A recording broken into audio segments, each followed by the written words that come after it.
Hey, what's up, everybody? This is Charles. I want to welcome you guys to another episode of The Conversation. And in today's episode, we're going to be asking the question, will the Clippers beat the Lakers on opening night? So that's what I want to get into in this video. But before we get into that, I want you guys to go ahead and hit the like button, hit the subscribe button. We're trying to get to 5,000 subs as soon as possible. So make sure you do that.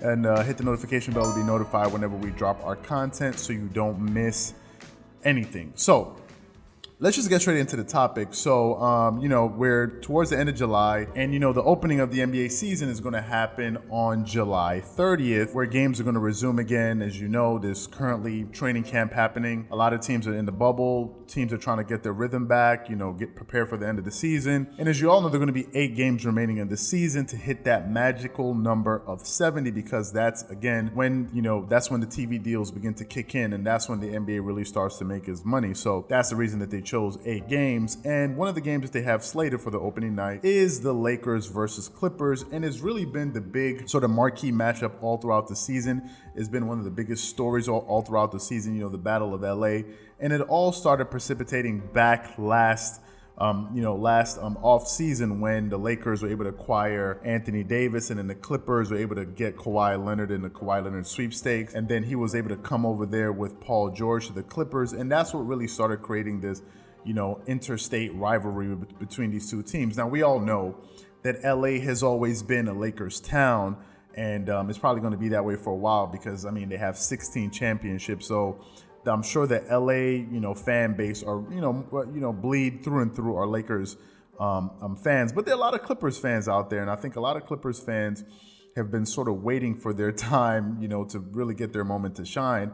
And it looks like this may be the greatest opportunity in the history of that organization to finally win an NBA championship. So given that, this season is going to happen for sure, and we're going to get these games underway, it made me begin to think of, how do these teams really match up all throughout the regular season? Because, they played each other 3 times respectively.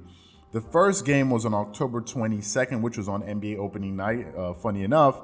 And then we had the Christmas Day game, and then we had a game on March 8th, right before the pause of games in the NBA season. So what I'm going to do for you guys, I'm just going to give you a breakdown for how all 3 of those games played out and what my prediction is for when they meet for the final time this season on July 30th for opening night, and how I think that game is going to pan out. So first of all, let's focus on one of the earlier matchups. And if I'm looking at this correctly, we're looking at the first matchup between these two teams in October. Okay, that was the big buildup, when Kawhi Leonard debuted his New Balance commercial, with the key, with the key there, with the little helmet saying this is Kawhi Town and all of this.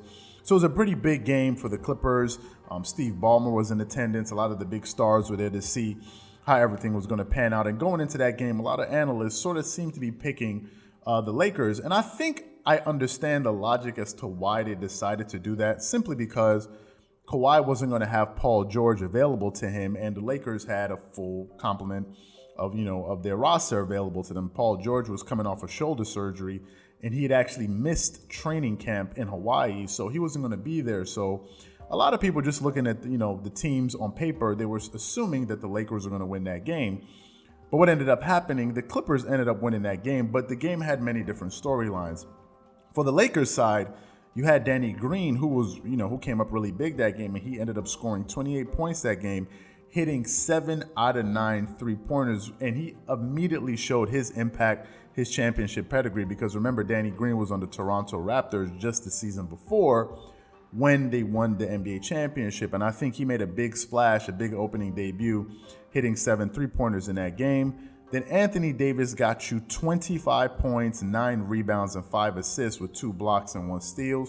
So he was pretty solid. But the issue with him in that game is that he didn't show up in the fourth quarter. Now, LeBron James had a pedestrian 18 points, 8 rebounds, and 10 assists. And the story in that game was LeBron didn't want any part of Kawhi. That was the story in that game. That's what Stephen A. Smith and a lot of people who made the prediction that the Lakers would win that game, they assumed that LeBron was going to take it to Kawhi Leonard. And early on in that game, the Lakers had a lead, but then Kawhi Leonard, I think, scored like 8 straight points or so, and he ended up finishing the game leading all scorers with 30 points, 5 assists, 6 rebounds, 2 steals, and a block. And I think it was in that game where he started to show how his game had expanded from a playmaking standpoint. He got you 5 assists, and he showed his playmaking ability, which a lot of people hadn't seen before. So he showed you that he could really, assist the ball and get his team going, and get hit players in rhythm.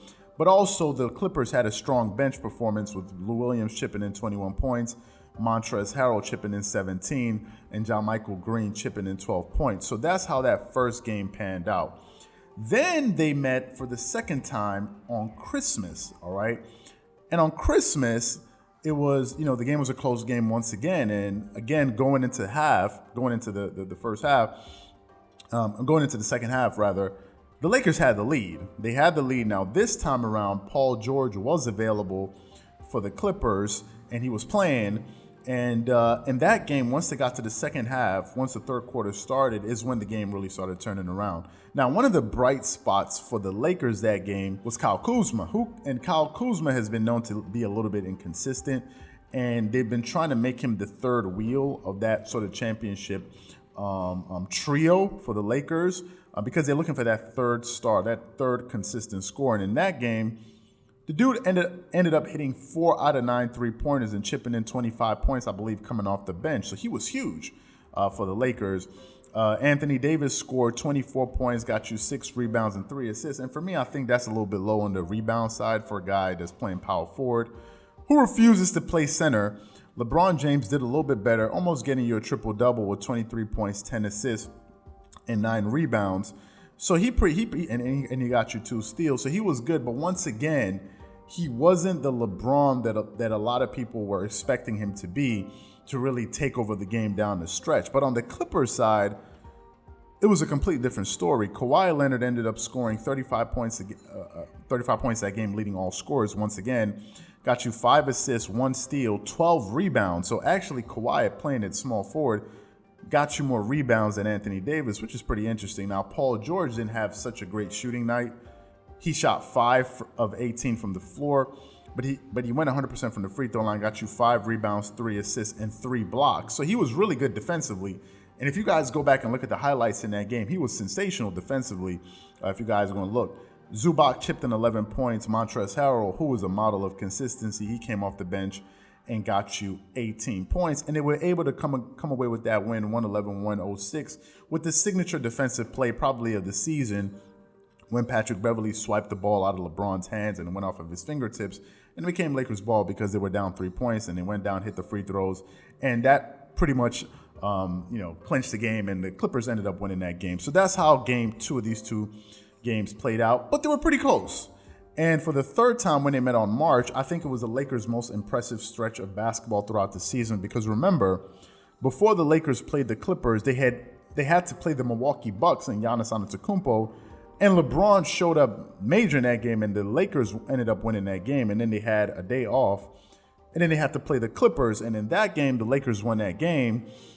And if we look at the scoring for the box score for the Lakers, Anthony Davis chipped in 30 points, 7 rebounds, 2 assists, 2 steals, and a block. LeBron chipped in 28 points, 9 assists, 8 rebounds, 2 blocks. So he showed up in a major way for the Lakers. But the difference in the game again was the role playing with Avery Bradley, who scored 24 points and got you and hit 50% of his 3-pointers, hitting 6 out of 12 3-pointers that game. And it's important for me to say that Avery Bradley will not be available for the Lakers once the season returns. Now, on the Clippers side, Paul George chipped in 31 points to lead all scorers for the game, 6 rebounds, 3 assists, 3 steals, and a block. So Paul George in that game, I think he showed people why he's such a great two-way player. Kawhi Leonard chipped in 27, but with 2 rebounds and 0 assists. So Kawhi didn't really play that well. Yes, he got you 27 points, but he had a drop-off in his performance. And I believe if he had performed just a little bit better, the Clippers could have won that game. But Montrezl Harrell, again, tipped in 20 points off the bench, and Lou Williams only got 7. Lou Williams only scored 7 points that game. And the Lakers came away with that win in a pretty impressive manner.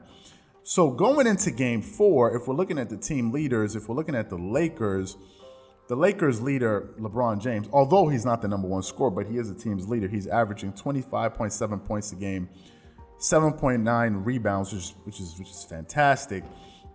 and 10.6 assists, leading the league in assists.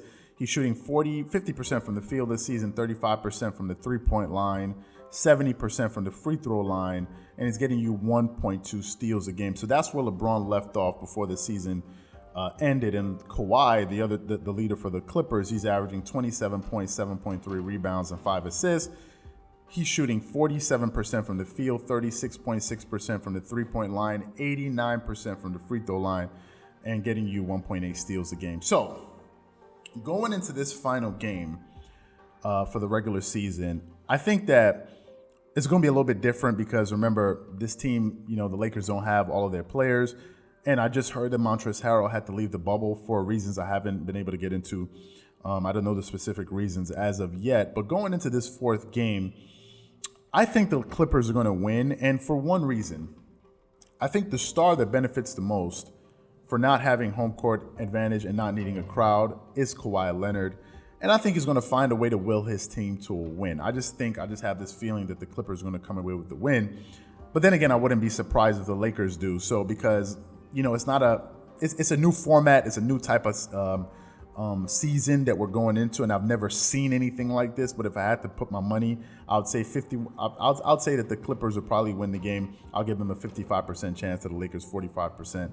And I'll say that the Clippers will end up winning that game on opening night. So what I want to know from you guys is a very simple question. Who do you think will win on opening night, the Clippers or the Lakers? Whatever you guys think, please leave your thoughts and comments in the comment section below. Again, if you enjoyed the video, make sure you go ahead and hit the like button, hit the subscribe button, hit the notification bell to be notified whenever we drop our content. Once again, this is Charles here from Dreamerspro, wishing you guys an amazing day. Peace.